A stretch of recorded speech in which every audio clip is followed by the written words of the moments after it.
Meron po ba tayong mga guardian angels na para bang mga bodyguard sa tabi natin na kung saan man tayo magpunta kasama natin at ginagwardyahan tayo? So, pag-usapan po natin yan sa devotion natin na ito. Magandang araw po sa bawat isa sa inyo. Welcome back to our 365 Daily Devotions. So, yung series po natin this year ay Seminary Edition, 365 Daily Devotion Seminary Edition. So, yung mga topics po natin ay mga topics sa seminary from A to Z. So, nasa letter A po tayo ngayong January, no? So, pag-usapan po natin ngayon, angels. Ano nga ba yung mga angels? So, ito po yung definition ng angels or angel. A created spiritual being with moral judgment and high intelligence but without a physical body. So, created. Nilikha sila ng Diyos. Parte sila ng creation. Hindi sila kasabay o kapantay ng Diyos. Kumbaga, there was a time Diyos lang yung nag-i-exist. Tapos nilikha yung mga angels. Yung mga angels, they are spiritual being. Mga celestial, spiritual, heavenly beings. Meron silang moral judgment. Alam nila kung ano yung tama at mali. And high intelligence, napakatalino nila. Isipin niyo po yung tao na nabuhay ng 100 taon. Let's say scientist yan, or lawyer, or doctor, naging expert na. Napakatalino. 100 taon lang yung experience niya. 100 taong natuto sa mundo. Ilang taong nag-aral, nagkaroon ng proper education.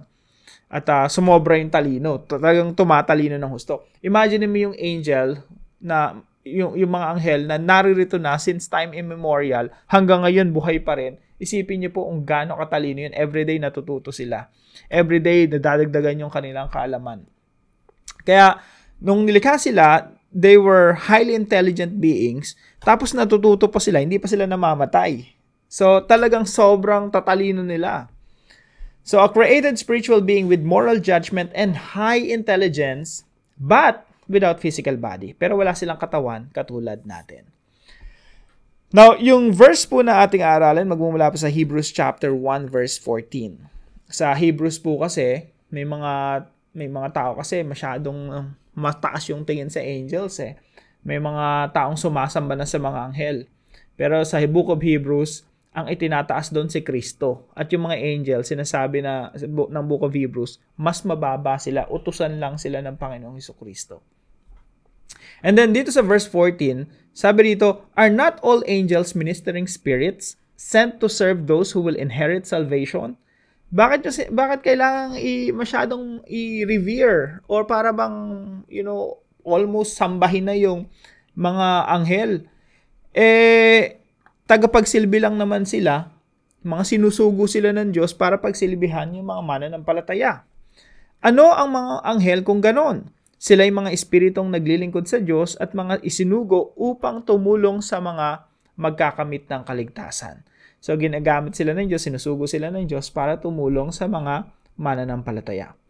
Now, I think similar yung problem niyan sa Colossians 2:18. Dito by the way, ito yung mga verses natin na pwede nating basahin, Bible readings natin yan. No? Sa Colossians chapter 2 verse 18, merong worship of angels. Sinasamba na talaga yung mga anghel. Sobrang taas ng tingin sa mga angels. Pero sabi dito sa Book of Hebrews, tagapaglingkod lang sila. Hindi sila dapat sambahin. Now, ano po yung pinakauna nating teaching ngayong araw? Number 1, believers do not have guardian angels. Yan, sinagot na natin. No? Yung mga mananampalataya, wala tayong mga guardian angels na para bang may bodyguard tayo, kasama pa rin natin hanggang naliligo tayo, or pupunta tayo sa grocery, or pupunta tayo sa palengke, o punta tayo sa eskwelahan o trabaho natin, ginagwardyan tayo para ba may bodyguard tayo. Wala po tayong ganun. Now, pwede na meron kang kasama, ginagwardyahan ka, possible naman yan. Hindi naman natin inaalis yon yung ganong senaryo. Pero, hindi clear sa Bible na meron ka talagang guardian angel. Or tayo individually, meron tayong mga guardian angels. Now, sinasabi sa Psalm 91:11 through 12, for He will command His angels concerning you to guard you in all your ways. So, dito iniisip ng mga tao na may mga guardian angels yung tayo. Kasi sabi dito, He will command His angels concerning you to guard you in all your ways. Pero mga kapatid, itong verse na ito, hindi tinuturo nito na meron tayong mga bodyguards na angels. Okay? And primarily, ito ay patungkol sa ating Panginoong Jesucristo. Kung mapapansin niyo po, kinote po ni Satanas yan nung tinutukso niya si Jesus Christ. So, and by the way, sabi rito, He will command His angels. So, hindi naman yan yung parang binibigyan ka ng nakadestino sa'yo na bodyguard mo eh. So, believers do not have guardian angels. Kung meron man, possible, pero wala namang tinuturo ang Biblia patungkol dyan na meron tayong mga guardian angels. And most likely, wala. No? Yung mga angels, nandoon sa presensya ng Diyos, ready to do God's will. Mga at His disposal yung mga yun. Parang dinidispose ng Panginoon. Sinusugo ng Panginoon kung saan niya man naisin o bigyan ng mission yung mga anghel.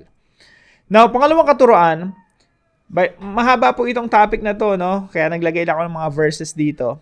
Ito po yung mabilis lang para magkaroon lang tayo ng idea anong tinuturo ng Biblia patungkol sa mga angels. Now, believers are higher than angels. Maraming mga Kristiyano hindi po alam yan. Tayo mga mananampalataya, mas mataas pa tayo sa mga anghel. Diba? Minsan kasi inisip natin yung Diyos, tapos yung mga anghel, tapos yung mga tao. Hindi po ganon. Yung Diyos, tayo, tapos mga anghel. Yung mga anghel, sabi rito sa verse natin, Hebrews chapter 1 verse 14, they are ministering spirits. Mga espiritong naglilingkod sa Diyos at mga isinugo upang tumulong sa mga magkakamit ng kaligtasan. Sila yung ginagamit ng Diyos para tulungan yung mga mananampalataya. Nagsisilbi sila sa mga mananampalataya. Bakit mas mataas tayo sa mga angels? Alam niyo po kung bakit? Dahil tayo po ay itinaas ng Diyos. Yung status natin, bagamat tayo kaaway ng Diyos, kaya nga siguro yung mga angels nagtataka pa, paano nangyari yun eh. Pag tinitingnan niya yung mga tao, siguro pag tinitingnan nila yung mga tao, mga makasalanan, nagre-rebelde sa Diyos, pero isinugo ng Diyos ang kanyang anak para iligtas tayo, namatay pa dun sa krus. Tapos itinaas yung status natin, kapantay ni Kristo. Hindi ko sinasabing pantay ni Kristo na parang Diyos na rin tayo, hindi po. Tinuring tayong kapatid ni Kristo. Tinuring tayong mga anak ng Diyos. Kapwa tagapagmana ng ating Panginoong Jesucristo. Kung ano yung status ni Jesus, ganun yung status natin. Kaya yung angels, mas mababa sa atin. Now, magbasa po tayo ng ilang mga talata. No? Sabi po rito sa Ephesians chapter 2 verse 6. And raised us up with Him and seated us with Him in the heavenly places in Christ Jesus. Isipin niyo po, pinaupo tayong kasama ng Panginoong Jesucristo, naghahari sa kalangitan. Naghahari, we are reigning with Christ. Ephesians 2:6. Dito po sa Romans chapter 8 verse 16 to 17, kasama ang tagapagmana ni Kristo. Yung mga angels po, hindi sila tagapagmana ni Kristo. Kasama ang tagapagmana. Tayo po, we are co-heirs with Christ. Kung anong pagmamayari ng Panginoon Jesucristo, pagmamayari din natin. Ganun po yung status natin. Grace po yun. Biyaya ng Diyos. Sabi po rito sa 1 Corinthians chapter 6 verse 3, do you not know that we are to judge angels? Yung mga mananampalataya, sabi ni Apostol Pablo, alam niyo ba na tayo ang hahatol sa mga anghel? Referring to the fallen angels, yung mga demons, mga nagrebelde sa Diyos. Hindi ba ninyo nalalaman na ating hahatulan ng mga anghel? Gaano pa kaya ang mga bagay na may kinalaman sa buhay na ito? Nakita niyo po na tayo mga mananampalataya, we are judges. Tayo ang hahatol sa mga anghel, sa mga fallen angels. So, believers are higher than angels. Hindi po dahil mabait tayo, matalino tayo, or special tayo. Dahil po yon sa biyaya ng Diyos. Iniligtas niya tayo, hinugasan ng sarili ang dugo, nilinis, at ginawang kapwa tagapagmana ng Panginoong Jesucristo. Grace po yun, grace. Number 3, believers are being ministered by angels. Yan na, yung mga mananampalataya po ay pinaglilingkuran ng mga anghel, kagaya po rito sa Hebrews chapter 1 verse 14. Isinugo upang tumulong sa mga magkakamit ng kaligtasan. Paano tayo pinaglilingkuran ng mga anghel? I don't know exactly, pero maybe na-experience na natin yon, hindi lang tayo aware. I'm not sure kung paano nag-work yon, pero may mga clue tayo rito sa Bible. Dito sa mga verses na to, nagsulat ako kagaya nito, Daniel chapter 6 verse 22. May anghel na isinugo ang Diyos kay Daniel para hindi siya kainin ng mga leon. Dito sa Acts chapter 12 verse 7, merong anghel na sinugo ang Diyos para mapalaya si Pedro sa pagkakabilanggo. Sa atin rin, maybe nangyayari yon, hindi lang tayo aware, or merong nangyari sa buhay natin na hindi natin maipaliwanag. kasi kumilos yung Diyos at nagsugo siya ng hell. I don't know.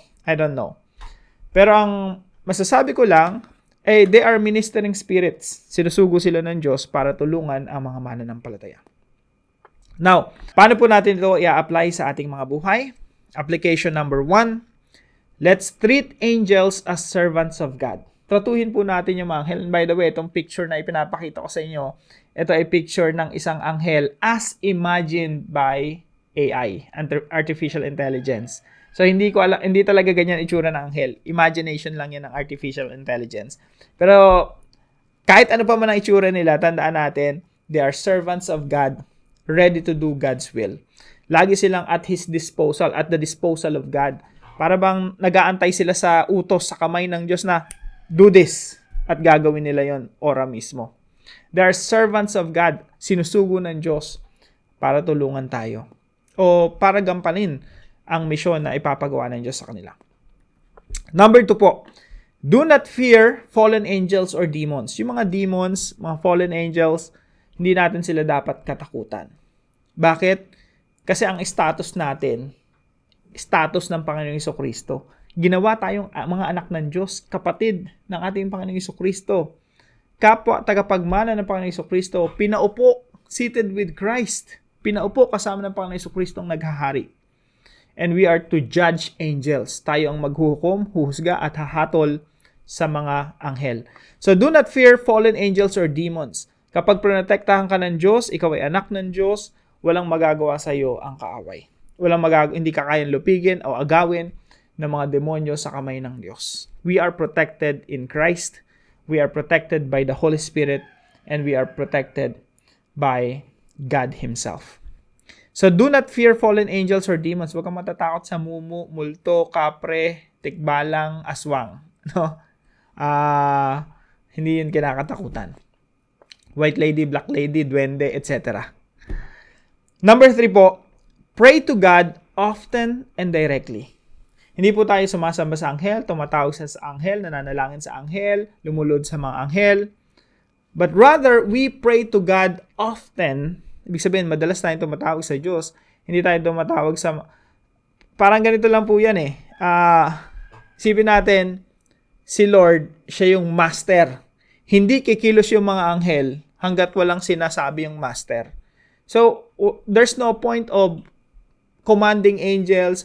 May mga Christian kasi inuutusan pati mga anghel eh. May mga anghel eh para bang utusan nila. Kasi nga, yun nga yung tinuturo ng Biblia. Mas mataas tayo kaysa sa mga anghel. Kasi feeling nila, utusan nila yung mga angels. Hindi po ganon. We talk to God directly. Si Lord ang nag-uutos sa mga anghel.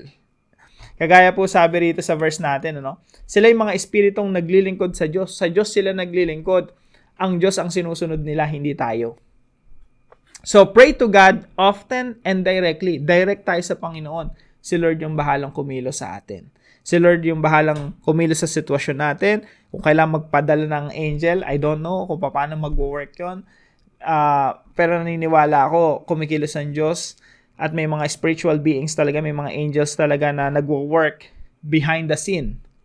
So, ganun, kung paano man sila kumilos, it doesn't matter to me.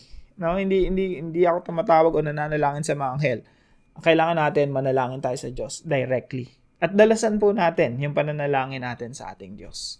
So, maraming nangyayari sa spiritual realms na hindi natin alam. Kaya napakahalaga na ang panawagan natin lagi sa Diyos directly. No? Kasi yung Diyos yung nakakalam kung ano nangyayari sa physical and spiritual realm. At hayaan natin yung Diyos ang kumilos para protektahan tayo. Kung ano man yung mga ginagawa ng kaaway laban sa atin, hayaan natin yung Diyos ang magprotekta sa atin. Kung kailangan magsugo ng hell, gagawin yun ng Diyos. Kung yun ang kinakailangan. So, pray to God and often and directly. Para po sa ating discussion, why should we not fear fallen angels or demons? Bakit po hindi natin dapat katakutan ang mga fallen angels or mga demons? Pag-usapan po natin yan sa ating mga discussion groups. Samahan niyo po ako sa panalangin. Heavenly Father, thank you for your love and care for me. I am amazed that you have made me a part of your family and have given me a place higher than angels. I'm grateful for how you use angels to minister to us and fulfill your purposes. Help me to always see them as your servants, always ready to do your will. I trust in your power and protection, even against fallen angels or demons. Remind me to come directly to you in prayer, knowing that you hear me and care for me deeply. In Jesus' name, amen and amen. Maraming salamat po sa partner natin sa devotion natin na ito, si Sister Myra. Pagpalain ka ng ating Panginoon. Sister, God bless you. At kung kayo pa may natutunan sa devotion natin na ito, ipalam nyo lang po sa comment section right below this video. And please share this devotion to your family and friends. God bless you po. See you po tomorrow 5 a.m. dito sa ating daily devotion.